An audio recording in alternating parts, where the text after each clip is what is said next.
I love you. I love all of you. And I am here to stay. Leo 2.0 is going nowhere, and thank you very, very much.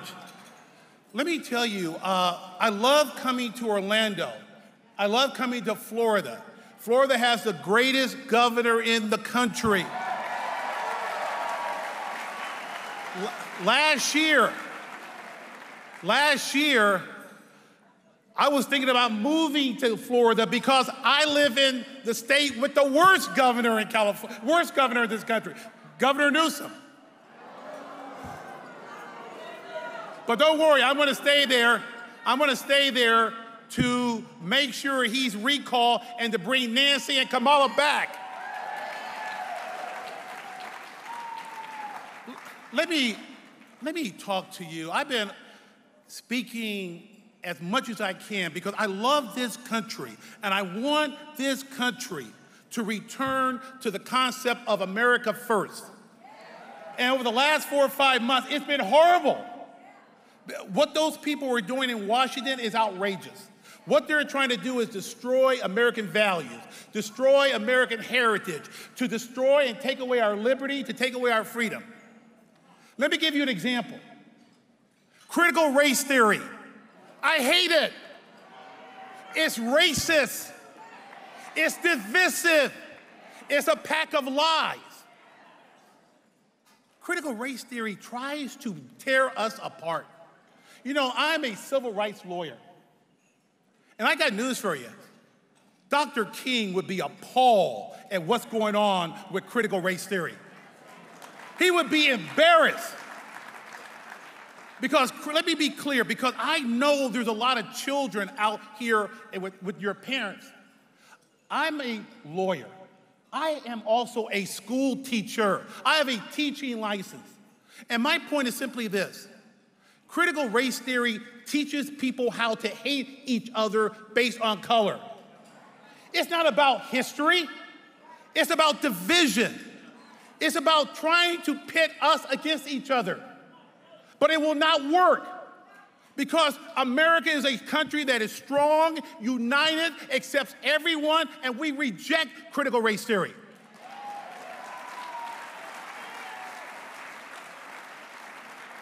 I applaud the parents who are fighting this outrageous theory at the school boards. I applaud the adults who are challenging this in our military. We have an obligation to work together to make sure we dismiss this concept of critical race theory. I pledge to you that you and I and all law-abiding citizens of this great country, that we work together to get this illegal, this racist theory out of our public education, out of our colleges, out of our military, and out of our government. Will you help me? Because I don't like it. As a civil rights attorney, it makes me sick to hear people talk about critical race theory on the concept that is to correct history. It is a lie.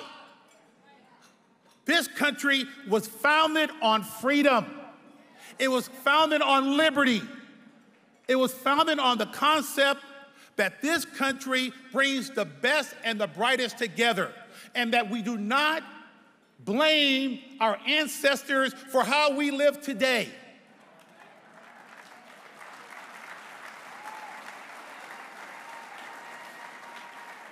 I love this country.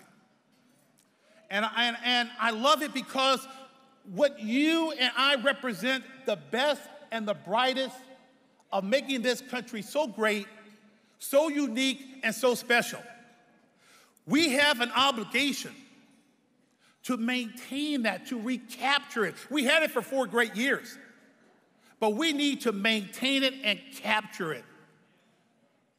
You know, this great, great country is going through battles and struggles in these ridiculous, outrageous democratic cities with crime going on. Crime destroying our cities.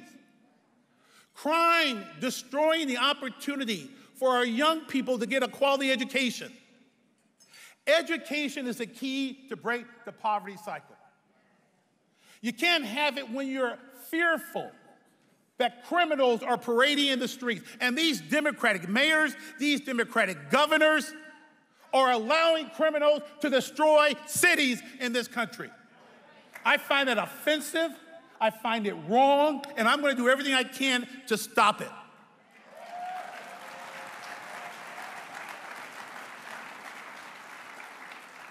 You know, this administration, and what I find so offensive, and I respect the fact that I'm here because we share values.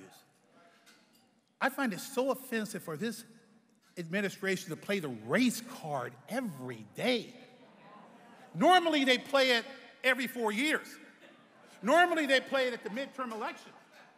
But now they're playing it every day. And it's offensive. It insults our intelligence. I have the opportunity to interact with you. There's no restrictions based on race or color. But going back to these Democratic cities, I was on with your best friend, Geraldo Rivera. I was on Fox this morning. We're talking about all the crime in San Francisco, all the black-on-black crime in Chicago. And somehow Geraldo was talking about the idea, well, you know, there's too many guns on the street. No, there's too many criminals on the street. Hey, even when I was a Democrat, I believe in the Second Amendment. I believe in the right to bear arms. And I'm more passionate about that now than ever. But that crazy mayor in Chicago, along with the crazy mayor in Los Angeles, they're all crazy. They're talking about there's too many guns in the street, and she wants federal help. Last year, President Trump offered her help in Chicago, and she turned it down. She refused it. In fact, all these Democratic mayors, all these Democratic prosecutors turned down the assistance to help quash the crime. And we're going through we had a summer of crime last year, and you see it happening again. Why? Because the left believes that Black Lives Matter, Antifa, and criminals, that's their base. That's their voting bloc. Now, what we have to understand and what we have to do is to make the streets safer for our citizens, for us to be able to enjoy what makes this country great. We got a lot of work to do because, you know, there's great buyer's remorse going on right now. And we got a strategy. And I was asked numerous times, hey, Mr. Terrell, will you run for governor of California? No. I'm interested, and I'm going to tell you right now what you're going to hear from me for the next 4 years. I got two major goals. One, to kick Nancy Pelosi out.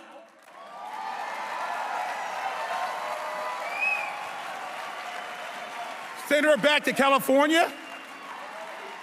Put American first congressmen, congresswomen, and senators in the House and Senate. That is my #1 goal in the midterm. And you will hear me speak about that because I want this country to put us, America, first. We had such a great 4 years. And secondly, after we changed the composition of Congress in 2022, we got another big task. We have to restore dignity back to the White House in 2024.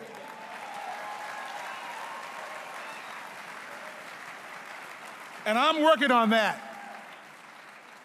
There are some great choices. I have a favorite.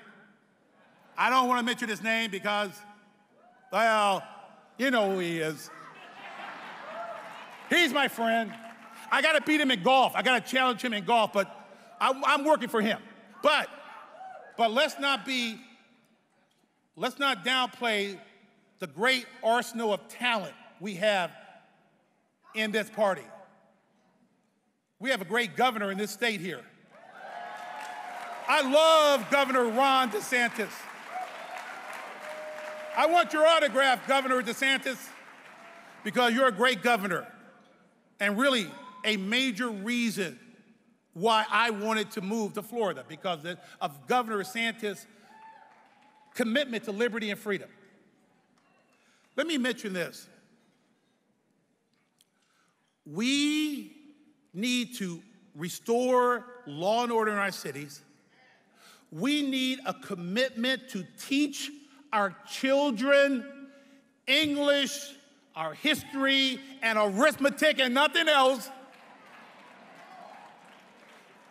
And we need to bring back American values, love for this country, that we are a nation together. My time is short, but I want to make a commitment to you because we're here for a purpose. I will come anytime to meet you if you are committed to placing America first, restoring what made this country great. You can call on me anytime. If I'm on Hannity, I'll say, wait a minute, I gotta go to North Carolina. I gotta go to South Carolina. I gotta go to Texas. We have a commitment. I'm looking at these young people right here, you and I, and everyone else in this convention. We need to work together to bring America first again. I thank you very much, and I thank you for your time. God bless America.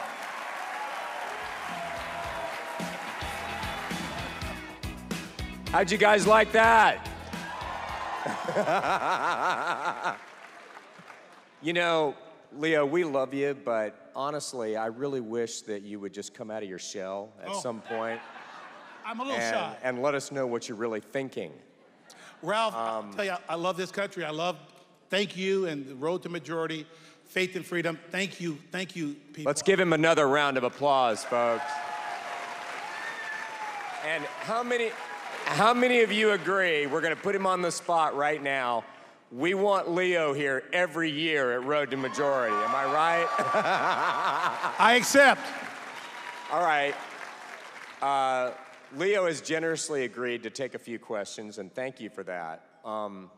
You know, your almost Road to Damascus experience and the epiphany that you experienced in coming over from the other side, talk a little bit about how that happened, and then second part of the question, if you could put a finer point on it, how can we help your and our African-American brothers and sisters who we want to join us to do the same?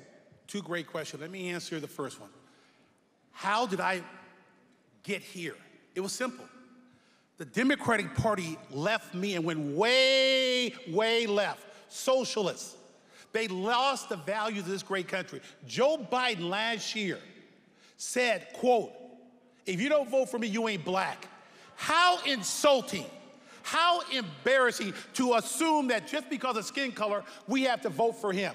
I reject that argument. I find it racist and I find it offensive.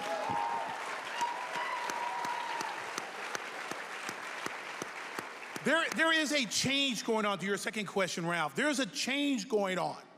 President Trump received the largest number of minority votes among black males and Hispanics ever, because this party includes everyone. It doesn't judge people based on skin color. It represents an opportunity to join a party based on merit, based on skill. How do we get that done? We branch out, we reach out. I said this over and over again. The Republican National Convention last year was beautiful. It talked about inclusion. We gotta do that 365 days a year. Amen, amen. And Leo, I'm pleased to be able to report that we have 200 African-American pastors and community organizers who are here this week for Road to Majority. We gotta work together. All of them. And over 500 Hispanic pastors and community organizers. That is fantastic. And we're going to keep going. And we're going to keep going until this movement embraces the full diversity of our country. And we're going to partner with you in doing it. Absolutely, because the Democrats, Ralph, they're afraid. If they don't keep that stranglehold on the minority group, that party no longer exists. And that's why they're playing the race card. Yep. And I hate to keep doing two-part questions, but what are the issues that our members and our organization should emphasize to build those bridges to voters who haven't always felt welcome? And what do you think is the best response for us, not necessarily you, but for us, to respond in a way that will be heard on the false charge of racism against us as a movement? Number one, no question about it. It's the reason why I'm here, education. We have to make sure people of color understand that school choice is to their advantage, to their benefit. And we have to make sure it's affordable and it's open to everyone. I guarantee you, you'll see a drove of minorities flocking to that issue. Secondly, the opportunity to have businesses, not just as an employee, but as an owner, ownership and control.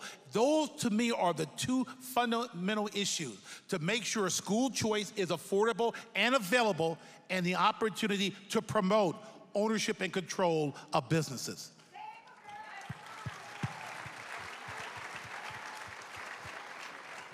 And then what about the work that we've done on criminal justice reform? Do you think that's an important issue? Does it resonate? Does it only resonate in certain parts of the country? What's your view? Universal acceptance and acknowledgement throughout the entire country. Justice reform is talked about on the left, but was accomplished on the right with the First Step Act. And we need to promote justice reform to make sure people get a second chance. This is a very forgiving nation, and we give people a second opportunity. We got to make sure we push that. And you talked about how the Democratic Party left you because it moved so far to the left. Of the agenda that's coming down the train in Washington, D.C., if the left got its way, of all the things that they're pushing, what is the thing that scares Leo Terrell the most if we don't stop it? Unbelievable question. It's taking away our freedom and liberty. This current administration, they want to control your entire life. That's why they're dragging this pandemic fear and scare. They want government dependency. They want you to depend 365, 24/7 on the government. And that's why they won't allow you the freedom that the other party, the Republican Party, offers. That's my biggest concern. Yeah, and I assume under that rubric, you're also referring to the deplatforming on social media, yes, cancel culture, yes, all the things that they're doing to silence us. To silence, to control you, to control your thoughts, what you do, how you think, and dependency on them. It's just a total political strategy, not for your benefit, but for their power. They're elitists. Yes, well, I know this. I know that you're not going to be silent. Never. I know that we're not going to be silent. Never. We are not going to let big tech, social media, the media, or the radical left silence us. Not now, not ever. Let's give one final round of applause to Leo Terrell.